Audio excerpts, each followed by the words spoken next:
गिनती लिखने का जो सबसे पहला तरीका आया था, जो एकदम शुरुआत में खोज हुआ था कि गिनती को कैसे लिखना है, 1 2 3 को कैसे लिखना है, वो शुरुआत यानी पहला जो लिखने का नियम आया था उसी को हम लोग रोमन प्रणाली बोलते हैं। रोमन में कैसे लिखते हैं गिनती को? 1 को कैसे लिखते हैं? इस तरह लिखते हैं। 2 को इस तरह लिखते हैं। 3 को इस तरह लिखते हैं। 4 को इस तरह लिखते हैं। 5 को इस तरह लिखते हैं। 6 को इस तरह लिखते हैं। 7 को इस तरह लिखते हैं। 8 को इस तरह लिखते हैं। 9 को इस तरह लिखते हैं। 10 को इस तरह लिखते हैं। इसी नियम को हम लोग रोमन प्रणाली बोलते हैं। ये सबसे पहले आया था, पहला यही नियम बना था गिनती को लिखने का। पहला नियम 1 2 3 को सबसे पहले ऐसा ही लिखा गया था। देख लीजिए, 1 को ऐसे लिखना है, 2 को ऐसे, 3 को ऐसे, 4 5 6 7 8 9 10 11 12 13 14 15 16 17 18 19 20 है ना। 50 को कैसे लिखना है? 50 को कैसे लिखना है? एल लिखना है। 100 को कैसे लिखना है? सी लिखना है।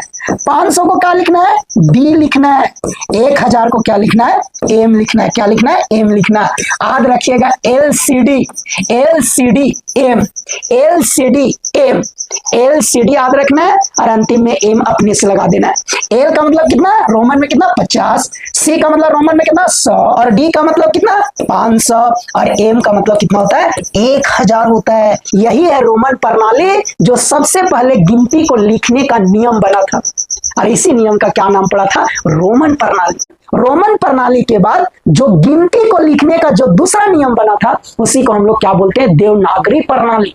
पहला रोमन प्रणाली, उसके बाद जो दूसरा तरीका आया गिनती को कैसे लिखा जाए, वो दूसरा तरीका का क्या नाम है? देवनागरी प्रणाली। इसमें 1 2 3 को कैसे लिखते हैं, चलिए देखते हैं। बहुत ही मजा आएगा। बहुत ही सुंदर तरीके से 1 2 3 को लिखा जाता था। देखिए 1 को कैसे लिखा जाता है। 1 को ऐसे लिखते हैं, 1 को ऐसे लिखते हैं, 2 को ऐसे लिखा जाता है, 3 को ऐसे लिखा जाता है, 4 को ऐसे लिखा जाता है, 5 को ऐसे लिखा जाता है, 6 को ऐसे लिखा जाता है, 7 को ऐसे लिखा जाता है, 8 को ऐसे लिखा जाता है। 8 को लिखने का 2 तरीका है, 2 तरीका ऐसे लिखा जाता है, चाहे ऐसे चाहे ऐसे। 9 को ऐसे लिखा जाता है, 2 तरीका है 9 को लिखने का, ऐसे चाहे ऐसे। और 10 को ऐसे लिखा जाता है।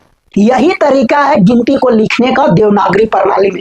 1 को ऐसे लिखा जाता था, 2 को ऐसे, 3 को ऐसे, 4 को ऐसे, 5 को ऐसे, 6 को ऐसे, 7 को ऐसे। 8 को 2 तरीका से लिखा जाता है, ऐसे भी ऐसे भी। सबसे ज्यादा फेमस ये वाला है, ये वाला सबसे ज्यादा फेमस है। 9 को भी 2 तरीका से लिखा जाता है, ऐसे भी ऐसे भी। सबसे ज्यादा फेमस ये है 9 का लिखने का तरीका। और 10 को ऐसे लिखा जाता है। जितना भी अभी पुराना जमाने के लोग हैं ना, जितना भी आप लोग को दादा दादी नाना नानी पापा मम्मी जो भी है, जो बहुत पहले पढ़ाई लिखाई की है, अगर उनसे गिनती लिखने के लिए बोलिएगा ना तो सेम टू सेम इसी तरह लिखेंगे।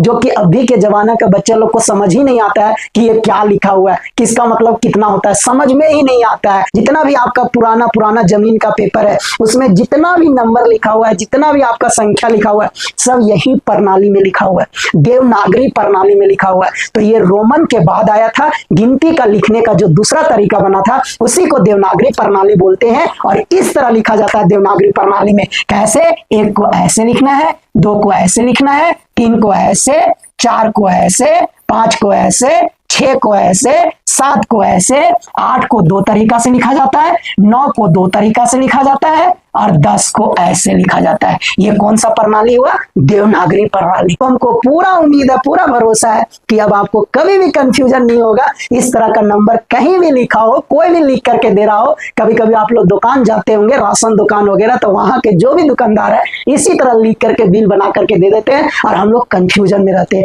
क्या लिखा हुआ है, कितना लिखा हुआ है, किसका दाम कितना लिखा हुआ है। तो हम लोग को अब कंफ्यूजन होने का कोई जरूरत नहीं है। देवनागरी प्रणाली के बाद फिर से खोज किया गया, गिनती को फिर से लिखने का तरीका खोजा गया। और जो तरीका खोजा गया यानी जो तीसरा नियम आया, उसी नियम का क्या नाम है?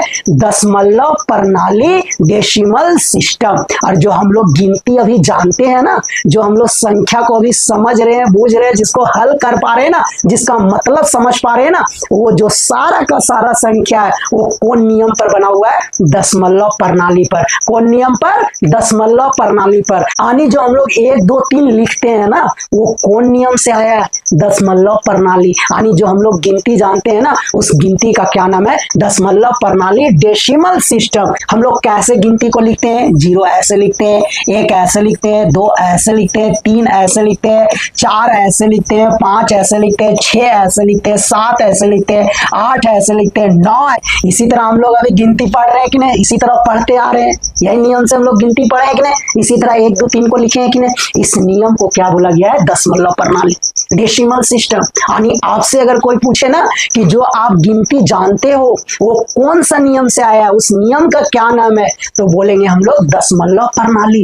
जो सबसे पहला नियम आया गिनती लिखने का, उसका क्या नाम है? रोमन प्रणाली। उसके बाद जो नियम आया उसका क्या नाम है? देवनागरी प्रणाली। और जो अभी हम लोग जिस नियम पर गिनती सीख रहे हैं उसका क्या नाम है? दशमलव प्रणाली। जीरो का खोज किसने किया था? सबसे पहले जीरो का खोज किसने किया था?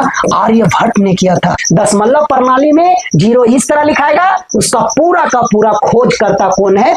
आर्यभट्ट है, आर्यभट्ट। उसके बाद आर्यभट्ट के साथ बहुत कोई मिले। एक ब्रह्मगुप्त थे। कौन थे?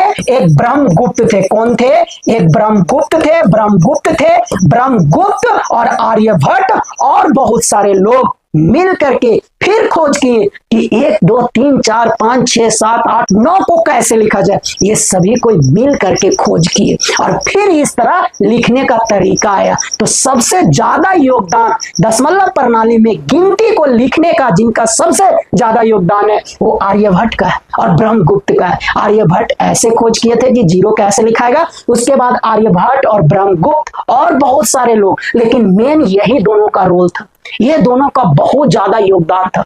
बढ़ चढ़ करके भाग लिए थे खोज करने में। तो ये दोनों का बहुत बड़ा योगदान से फिर ये पता किया गया कि 1 को ऐसे लिखना, 2 को ऐसे, 3 को ऐसे, 4 को ऐसे, 5 को ऐसे, 6 को ऐसे, 7 को ऐसे, 8 को ऐसे और 9 को ऐसे। और हम लोग अभी जो गिनती पढ़ रहे हैं यही नियम वाला गिनती पढ़ रहे हैं और इसी का क्या नाम है? दशमलव प्रणाली। क्या नाम है? दशमलव प्रणाली। तो गिनती में जो सबसे पहला नियम आया उसका क्या नाम है? रोमन प्रणाली, जो इस तरह से लिखा जाता है। दूसरा नियम का क्या नाम है? देवनागरी प्रणाली, जो इस तरह से लिखा जाता है। और हम लोग जो भी तीसरा नियम पढ़ रहे हैं उसका क्या नाम है? दशमलव प्रणाली।